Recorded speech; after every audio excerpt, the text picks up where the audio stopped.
पिछले कुछ दिनों से महिलाओं के पहनावे को लेकर नेताओं के लगातार अजीबोगरीब बयान आ रहे हैं।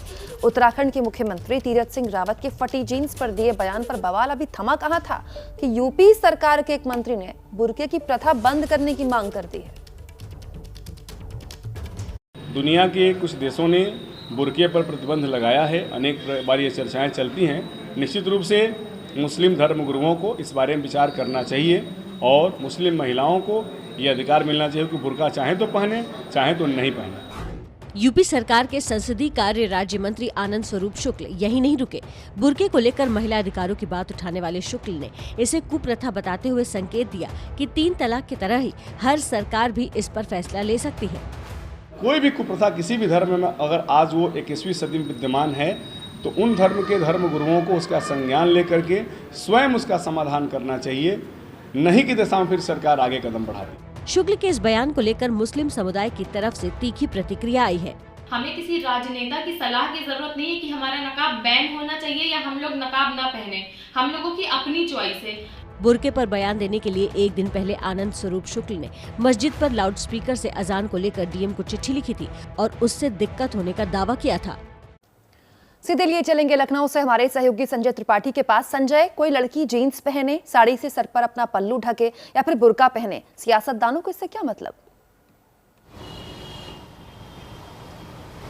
देखिए, कुमकुम, राज्य मंत्री आनंद स्वरूप शुक्ला का विवादों में रहना नई बात नहीं है।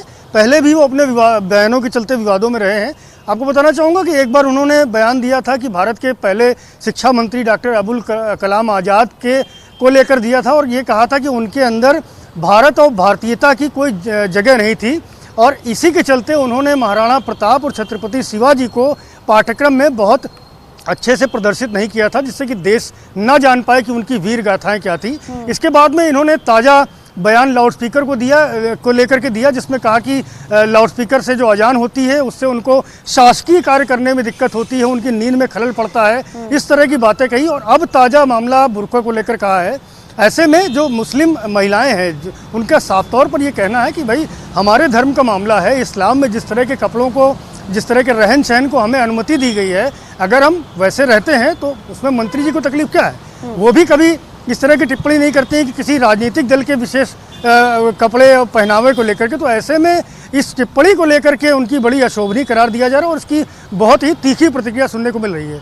जी, बहुत शुक्रिया आपका संजय तमाम जानकारी के लिए। महत्वपूर्ण ये भी है क्योंकि अगले साल उत्तर प्रदेश में विधानसभा चुनाव होने हैं। न पाबंदी हो न कोई हद हो तो बस खुद बनाई सरहद हो। ये मुहिम है परतों में छिपे हर सच की तलाश की, सियासत पर रखी पैनी नजर और आंख की, खबरों की दुनिया में एक जिम्मेदार आवाज की, जुर्म और जुल्म के खिलाफ हर बेबस के लिए इंसाफ की। जब कोई हद नहीं इंसानियत के लिए जज्बात की, जब कोई हद नहीं खुशियों और ख्वाब की, तब कोई हद क्यों हो नए नजरिए और बदलाव की। तोड़ के हदों के ताले नए सपनों को पाले, बांधे सबको एक धागे, आपको रखे आगे। ABP news.